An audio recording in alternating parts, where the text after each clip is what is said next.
Hello everyone.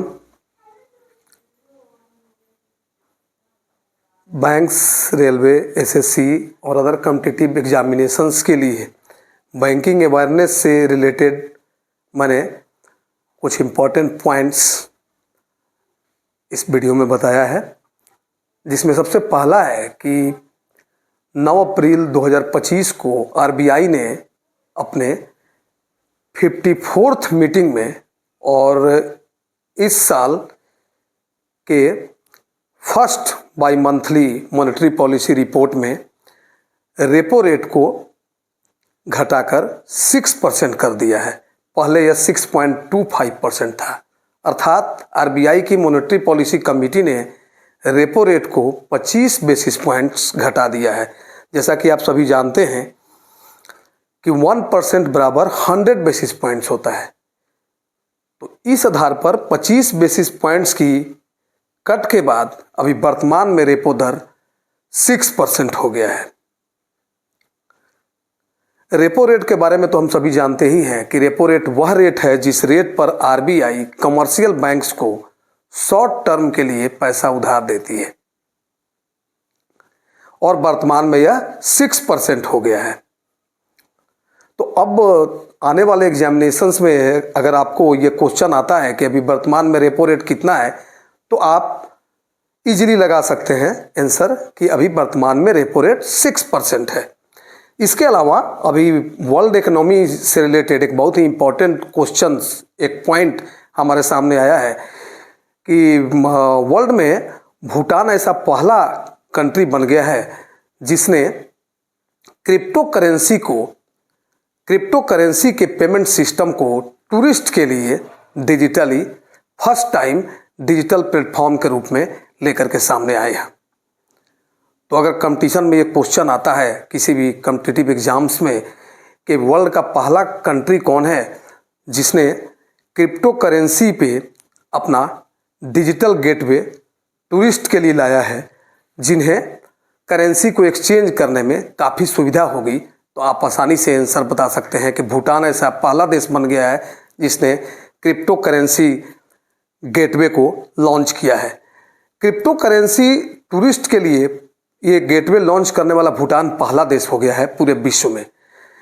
इस crypto currency system को लाने में भूटान ने बिनांस पे, जो वर्ल्ड की एक रिप्यूटेड क्रिप्टो करेंसी एक्सचेंज है, और भूटान की डीके बैंक के सहयोग से इसे लॉन्च किया है।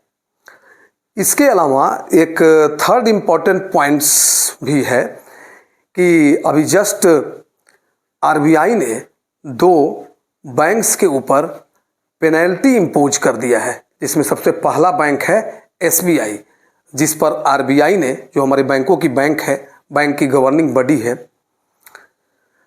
बैंकर्स बैंक है आरबीआई, तो अगर नॉर्म्स में कहीं किसी भी प्रकार की कोताही बरती जाती है तो आरबीआई बैंक्स पर पेनल्टी लगाती है। तो अभी 2 बैंकों पे आरबीआई ने पेनल्टी लगाया है, जिसमें पहला बैंक है एसबीआई यानी स्टेट बैंक ऑफ इंडिया। इस पर आरबीआई ने 1.72 करोड़ की पेनल्टी लगा दी है। 1.72 करोड़ की पेनल्टी लगाई है। पेनल्टी लगाने का मुख्य वजह है कि एसबीआई ने जो बैंकिंग रेगुलेशन एक्ट 1949 के तहत लोन से रिलेटेड कुछ इशू रहे थे एसबीआई के, उसके अलावा अदर भी डिजिटल इलेक्ट्रॉनिक पेमेंट सिस्टम में कुछ परेशानियां थीं, जिसके कारण आरबीआई ने 1.72 करोड़ का पेनल्टी एसबीआई पे इम्पोज कर दिया है। यानी कि 2 इम्पोर्टेंट कारण थे। एक इम्पोर्टेंट कारण लोन से संबंधित था और दूसरा कस्टमर लायबिलिटी से रिलेटेड था। तो आरबीआई ने एसबीआई पर 1.72 करोड़ की पेनल्टी लगा दी है। मुख्य कारण यही था कि एसबीआई बैंकिंग रेगुलेशन एक्ट 1949 के लोन्स नॉर्म्स में कुछ परेशानियां आई, और दूसरी कस्टमर लायबिलिटी से रिलेटेड भी कुछ प्रॉब्लम आए। दूसरा है जो आरबीआई ने जिस बैंक पे पेनल्टी लगाई है उसमें दूसरा बैंक है जना स्मॉल फाइनेंशियल बैंक, जिस पर आरबीआई ने 1 करोड़ की पेनल्टी लगा दी है। मैं फिर से अपने तीनों पॉइंट्स को रिकैप करना चाहूँगा।